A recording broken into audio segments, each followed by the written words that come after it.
Hi ಎಲ್ರಿಗೂ ನಮಸ್ಕಾರ. Welcome back to my YouTube channel. ಇವತ್ತಿನ ವ್ಲಾಗ್ನ ಕೂಡ ಶುರು ಮಾಡ್ತಾಯಿದ್ದೀನಿ. ಬೆಳಗ್ಗೆ ಎದ್ದು ಎಲ್ಲನೂ ನೆಲ ಒರೆಸೋದು ಎಲ್ಲನೂ ಮನೆಯೆಲ್ಲ ಕ್ಲೀನ್ ಮಾಡ್ಕೊಂಡಿದ್ದಾಯಿತು. ಈಗ ಪೂಜೆ ಮಾಡೋಣ ಅಂತ ಪೂಜೆಗೆ ರೆಡಿ ಮಾಡ್ತಾಯಿದ್ದೆ. ಹಾಗೆ ಹೂವು ಕಿತ್ಕೊಳ್ಳೋಣ ಅಂತ ಕಿತ್ಕೊಳ್ತಾ ಇದ್ದೆ. ನಮ್ಮ ಗುಲಾಬಿ ಗಿಡದಲ್ಲಿ ಸಿಕ್ಕಾಪಟ್ಟೆ ಗುಲಾಬಿಗಳು ಬಿಡ್ತಾಯಿದೆ.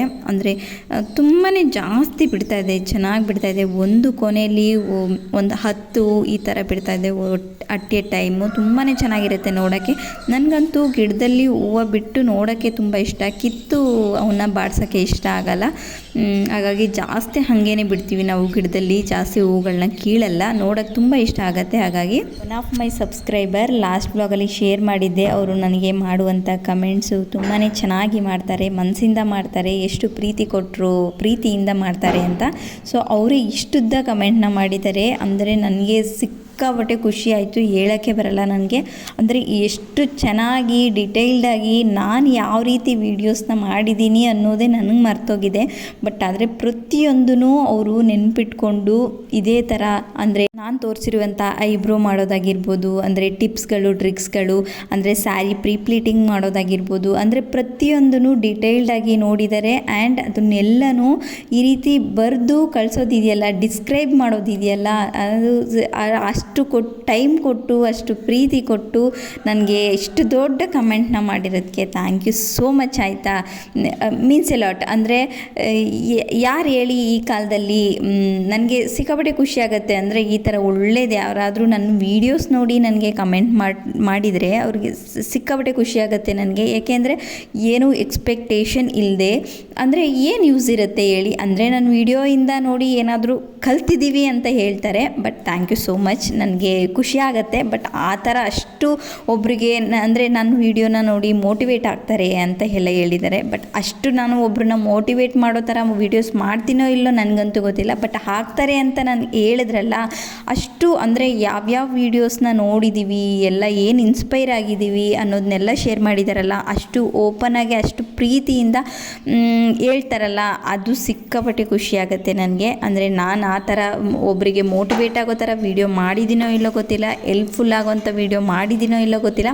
ಬಟ್ ಅವ್ರಿಗೆ ಹೆಲ್ಪ್ ಆಗಿದೆ ಅಂತ ಅವ್ರು ಶೇರ್ ಮಾಡ್ತಾರಲ್ಲ, ಅದು ಸಿಕ್ಕಾಪಟ್ಟೆ ಖುಷಿಯಾಗುತ್ತೆ ನನಗೆ.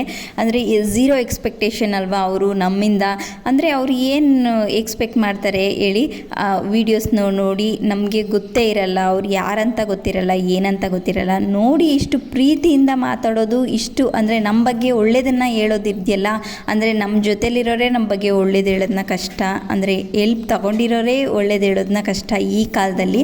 ಅಂಥದ್ರಲ್ಲಿ ಇಷ್ಟು ಏನೂ ಪರಿಚಯನೇ ಇಲ್ಲದೆ, ಗೊತ್ತಿಲ್ಲದೆ ನಮ್ಮ ವೀಡಿಯೋಸ್ ನೋಡಿ ಅವರು ಇಷ್ಟು ಒಳ್ಳೊಳ್ಳೆ ಮಾತುಗಳನ್ನ ಆಡೋದಿದೆಯಲ್ಲ, ಸಿಕ್ಕಾಪಟ್ಟೆ ಖುಷಿಯಾಗುತ್ತೆ. Thank you so much. ಆಯಿತಾ, ಇದಕ್ಕೆ ಮೇಲೆ ನನಗೆ ಹೇಗೆ ಹೇಳಬೇಕು ಅನ್ನೋದು ನನಗೆ ಅಷ್ಟು ಗೊತ್ತಾಗಲ್ಲ. ಬಟ್ ಮನಸ್ಸಲ್ಲಿ ತುಂಬಾ ಖುಷಿ ಇದೆ. Thank you so much. ಇಷ್ಟನ್ನು ಮಾತ್ರ ಹೇಳ್ಬೋದು ನಾನು ಅಷ್ಟೇ.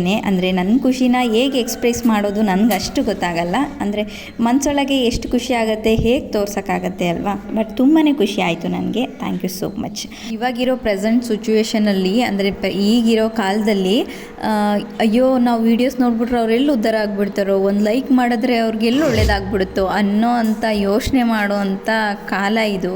ಅಂದರೆ ಗೊತ್ತಿಲ್ಲದೆ ಇರೋರು ಯಾರೂ ಆ ಥರ ಯೋಚನೆ ಮಾಡಲ್ಲ. ಗೊತ್ತಿರೋರು, ಅಂದರೆ ಮುಖ ಪರಿಚಯ ಇರೋರು ಮಾತ್ರ ಆ ಥರ ಮಾಡ್ತಾರೆ. ಅಯ್ಯೋ ವೀಡಿಯೋಸ್ ನೋಡ್ಬಿಟ್ರೆ, ಅಯ್ಯೋ ಲೈಕ್ ಮಾಡಿಬಿಟ್ರೆ ಅವ್ರಿಗೆಲ್ಲ ಒಳ್ಳೇದಾಗುತ್ತೋ ಅನ್ನೋ ಥರ ಯೋಚನೆ ಮಾಡ್ತಾರೆ. ಬಟ್ ಆದರೆ ಗೊತ್ತಿರೋರಲ್ಲ, ಗೊತ್ತಿಲ್ಲದೆ ಇರೋರು ಯಾರೂ ಹಂಗೆ ಮಾಡಲ್ಲ. ವೀಡಿಯೋ ಇಷ್ಟ ಆದರೆ ಲೈಕ್ ಮಾಡ್ತಾರೆ, ಅವ್ರಿಗೆ ಯಾರು ನಮ್ಮ ಮುಖ ಪರಿಚಯ ಇರಲ್ಲಲ್ವ. ಸೊ ಗೊತ್ತಿಲ್ಲ ಅಂದರೆ ಇಷ್ಟ ಆದರೆ ಲೈಕ್ ಮಾಡ್ತಾರೆ, ಇಷ್ಟ ಆದರೆ ಕಮೆಂಟ್ ಮಾಡ್ತಾರೆ. ಸೊ ಈ ಥರ ನಡೀತಾ ಇರೋದು ಈಗಿನ ಪ್ರಪಂಚದಲ್ಲಿ.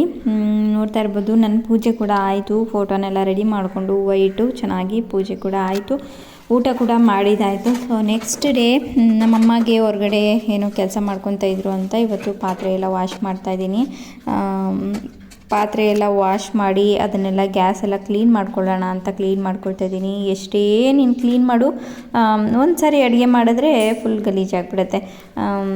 ಅದು ಹೆಂಗೆ ಆಗ್ಬಿಡುತ್ತೋ ಗೊತ್ತಿಲ್ಲ. ಫುಲ್ ಎಲ್ಲನೂ ಅಡುಗೆ ಮಾಡಿದ ತಕ್ಷಣ ಮತ್ತೆ ಮಿಸ್ಸಿ ಏನೇ ಕ್ಲೀನ್ ಮಾಡು, ಕಿಚನ್ ಮಾತ್ರ ಹಾಗೇ ಎಲ್ಲ ಕ್ಲೀನ್ ಮಾಡಿ ಎಲ್ಲನೂ ಅಡುಗೆ ಎಲ್ಲ ಮಾಡಿ ಕ್ಲೀನ್ ಎಲ್ಲ ಮಾಡಿದ್ದಾದಮೇಲೆ ನೋಡೋಕ್ಕೆ ಚೆಂದ. ವಾ ಎಷ್ಟು ನೀಟಾಗಿದೆ, ಹಂಗೇ ಇರಬೇಕಲ್ವಾ ಅಂತ ಅನಿಸುತ್ತೆ. ಬಟ್ ಆದರೆ ಅಡುಗೆ ಮಾಡಲೇಬೇಕಲ್ವಾ, ಮತ್ತು ಅಡುಗೆ ಮಾಡಿದ್ರೆ ಮತ್ತೆ ಗಲೀಜಾಗುತ್ತೆ, ಮತ್ತೆ ಪಾತ್ರೆ ಎಲ್ಲ ಹರಡಿ ಹಂಗೆ ಬಿಡ್ತೀವಿ. ಸೊ ಇದೇನೇ ಆಗತ್ತೆ. ಹಾಗಾಗಿ ಎಲ್ಲನೂ ಕ್ಲೀನ್ ಮಾಡ್ಕೊಳ್ತಾ ಇದ್ದೆ. ಎಲ್ಲ ಎಣ್ಣೆದು ಅದು ಇದು ಎಲ್ಲ ಆಗಿರುತ್ತೆ ಅಲ್ವಾ, ಒಗ್ಗರಣೆದೆಲ್ಲ ಸಿಡ್ದಿರುತ್ತೆ. ಹಾಗಾಗಿ ಅದನ್ನೆಲ್ಲ ಕ್ಲೀನ್ ಮಾಡ್ಕೊಳ್ಳೋಣ ಅಂತ ಕ್ಲೀನ್ ಮಾಡ್ಕೊಳ್ತಾ ಇದ್ದೆ. ಎಲ್ಲ ಕ್ಲೀನಿಂಗ್ ಕೂಡ ಎಲ್ಲ ಮುಗೀತು, ಎಲ್ಲನೂ ಎತ್ತಿಟ್ಕೊಳ್ತಾ ಇದ್ದೀನಿ ನೀಟಾಗಿ. ಸೊ ಅದೆಲ್ಲ ಆದಮೇಲೆ ಈ ರೀತಿ ನಮ್ಮಮ್ಮ ಅವಲಕ್ಕಿ ಮಾಡಿಟ್ಟಿದ್ರು. ಹಾಗಾಗಿ ಕೆಲಸ ಎಲ್ಲ ಮುಗಿಸ್ಕೊಂಡು ಅದನ್ನು ತಿನ್ನೋಣ ಅಂತ ತಿಂತಾಯಿದ್ದೆ. ಅದಾದಮೇಲೆ ನನಗೆ ಸ್ವಲ್ಪ ಬೆಂಗಳೂರಲ್ಲಿ ಕೆಲಸ ಇತ್ತು ಅಂತ ಬಂದೆ. ಕೆಲವೊಂದು ಸರಿ ಏನು ಮಾಡ್ತಾಯಿದ್ದೀವೋ ಏನು ಮಾಡಿದ್ವಿ ಅಂತಲೇ ಅರ್ಥ ಆಗಲ್ಲ, ಆ ಥರ ಮಾಡ್ತೀವಿ.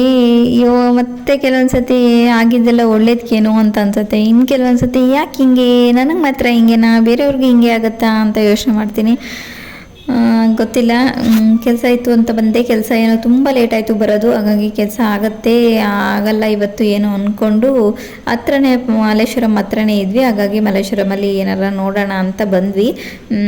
ಅಷ್ಟರಲ್ಲಿ ನಮ್ಮ ರಾಜಿ ಕೂಡ ಬಂದಿದ್ಲು. ಹಾಗಾಗಿ ಇಲ್ಲಿ ಡ್ರೆಸ್ನ ನೋಡೋಣ ಅಂತ ನೋಡ್ತಾ ಇದ್ಲು. ಇಲ್ಲಿ ಯಾರಾದರೂ ಏನಾದರೂ ದೊಡ್ಡ ಸೈಜ್ ಬಟ್ಟೆಗಳನ್ನ ಹುಡುಕ್ತಾ ಇದ್ದರೆ, 3XL 4XL ಈ ಥರ ಬಟ್ಟೆಗಳನ್ನ ಹುಡುಕ್ತಾ ಇದ್ದರೆ ಈ ಅಂಕಲ್ ಹತ್ರ ತುಂಬಾ ಚೆನ್ನಾಗಿರುತ್ತೆ. ಇಲ್ಲಿ ನೋಡ್ಬೋದು ಕಾಟನ್ ಪಾಯಿಂಟ್ ಅಂತ ಹಿಂದೆಗಡೆ ಒಂದು ಬಜಾರ್ ಥರ ಇದೆ, ಸೇಲ್ ಥರ. ಅದ್ರ ಮುಂದೆಗಡೆನೇ ಅಂಕಲ್ ಇರ್ತಾರೆ. ಮತ್ತು ಹಿಂದೆ ಕಾಫಿ ಶಾಪ್ ಇದೆ. ಸೊ ಅದ್ರ ಮುಂದೆನೇ ಇವರು ಇಟ್ಟಿರ್ತಾರೆ. ಈ ಅಂಕಲ್ ಹತ್ರ 4XL 5XL 3XL ಈ ಥರ ಬಟ್ಟೆಗಳೆಲ್ಲನೂ ಇರುತ್ತೆ. ಚೆನ್ನಾಗೂ ಕೂಡ ಇರುತ್ತೆ. ಎಲ್ಲ ಥರದ್ದು ಅಂದರೆ ಎಲ್ಲ ಅಂಗಡಿಲೂ ಈ ಥರ ಇಟ್ಕೊಂಡು ಮಾರೋರ ಹತ್ರ ಮತ್ತು ಶಾಪಲ್ಲಿ ಕೂಡ ದೊಡ್ಡ ಸೈಜು ಬಟ್ಟೆಗಳು ಸಿಗೋದು ಕಡಿಮೆ. ಬಟ್ ಈ ಅಂಕಲ್ ಹತ್ರ ಎಲ್ಲ ಥರದ್ದು ಸೈಜ್ಗಳು ಇತ್ತು. ಅಂದರೆ ನಾರ್ಮಲ್ ಸೈಜ್ಗಳು ಇತ್ತು, ಬಟ್ ದೊಡ್ಡ ಸೈಜ್ ಬಟ್ಟೆಗಳೂ ತುಂಬ ಇತ್ತು ಅಂಕಲ್ ಹತ್ರ ಆಪ್ಷನ್ಸು. ಸೊ ಹಾಗಾಗಿ ಯಾರಿಗಾದ್ರೂ ಜಾಸ್ತಿ ದೊಡ್ಡ ಸೈಜು 3XL 4XL ಬೇಕು ಅಂದರೆ ಅಂಕಲ್ನ ಮಲ್ಲೇಶ್ವರಮಲ್ಲಿ ಅಂಕಲ್ನ ನೋಡ್ತಾ ಇರ್ಬೋದು. ಗಾಯತ್ರಿ ಕಾಫಿ ಅಂತ ಇದೆ, ಅದ್ರ ಮುಂದೆನೇ ಇಟ್ಕೊಂಡಿರ್ತಾರೆ ಅಂಕಲು. ಇವ್ರ ಹತ್ರ ಎಲ್ಲ ಥರದ ಸೈಜ್ ಬಟ್ಟೆಗಳು ಸಿಗುತ್ತೆ, ದೊಡ್ಡ ಸೈಜ್ ಬಟ್ಟೆಗಳು ಎಕ್ಸ್ಪೆಷಲಿ ಹುಡುಕ್ತಾ ಇದ್ರೆ ಅಂಕಲ್ ಹತ್ರ ಸಿಗುತ್ತೆ. ಸೊ ಈ ಒಂದು ಟಾಪ್ಗಳು, ಈ ಥರ ಒಂದು ಟಾಪ್ ತುಂಬಾ ಟ್ರೆಂಡಿಂಗ್ ಅಲ್ವಾ, ಜಾಸ್ತಿ ಟ್ರೆಂಡಿಂಗಲ್ಲಿ ಓಡ್ತಾ ಇತ್ತು. ಸೊ ಇದು ಕೂಡ 700 ರುಪೀಸ್ ಹೇಳಿದರು ಎಲ್ಲನೂ. ಏನೇ ಕೇಳು, ಈ ಒಂದು ಕ್ವಾಡ್ ಸೆಟ್ಟು, ಆ ಒಂದು ಟಾಪು ಮತ್ತು 4XL 3XL ಆ ಥರ ಆ ಒಂದು ಟಾಪ್ಗಳು ಕೂಡ ಎಲ್ಲನೂ 700 ರುಪೀಸ್. ಈ ಬ್ಯಾಗ್ ಕೇಳಿದ್ರು, ಈ ಬ್ಯಾಗ್ ಕೂಡ ಅಷ್ಟೇ ಹೇಳಿದ್ರು. ಮತ್ತು ಇವು ಬಂದು ಕುರ್ತಾ ಸೆಟ್ಗಳು ಮತ್ತು ನೈಟ್ ಪ್ಯಾಂಟ್ಗಳು ಈ ಥರ ಇವೆಲ್ಲ 200 250 ರುಪೀಸ್ ಎಲ್ಲ ಹೇಳ್ತಾಯಿದ್ರು. ಸೊ ಚೆನ್ನಾಗಿದ್ವು ಪ್ಯಾಂಟ್ಗಳು, 200 ರುಪೀಸ್ಗೆಲ್ಲನೂ ವರ್ತಿದ್ವು. ಹಾಗಾಗಿ ಅವನು ಕೂಡ ತೋರಿಸ್ದೆ. ಕ್ವಾಲಿಟಿ ವೈಸ್ ಆಗಿರ್ಬೋದು ಎಲ್ಲನೂ ಚೆನ್ನಾಗಿತ್ತು ಪ್ಯಾಂಟ್ಗಳದ್ದು. ಪ್ರತಿ ಸಾರಿ ಮಲ್ಲೇಶ್ವರಂಗೆ ಹೋದಾಗೂ ಈ ಒಂದು ಕಾಫಿ ಶಾಪಲ್ಲೇ ನಾವು ಕಾಫಿ ಕುಡಿತೀವಿ. ಯಾವತ್ತೂ ಇಲ್ಲಿ ತನಕ ನಮ್ಗೆ ಇಷ್ಟನೇ ಆಗಿಲ್ಲ ಆ ಕಾಫಿ, ಆದರೂ ಕೂಡ ನಾವು ಅಲ್ಲೇ ಹೋಗಿ ಕುಡಿತೀವಿ. ಏನಕ್ಕಪ್ಪ ಕುಡಿತೀವಿ ಅಂತಂದರೆ, ನಾವು ಮಲ್ಲೇಶ್ವರಂ ಎಂಟರ್ ಆಗ್ತಿದ್ದಂಗೆ ಅಲ್ಲಿಗೆ ಕಾಫಿ ಅರೋಮಾ ಹಂಗೆ ಬರ್ತಾ ಇರುತ್ತೆ, ಕುಡಿಬೇಕು ಅಂತ ಅನ್ಸುತ್ತೆ. ಅದಕ್ಕೋಸ್ಕರ ಕುಡಿತೀವಿ ಅಷ್ಟೇ. Thank you for watching this video. Love you all.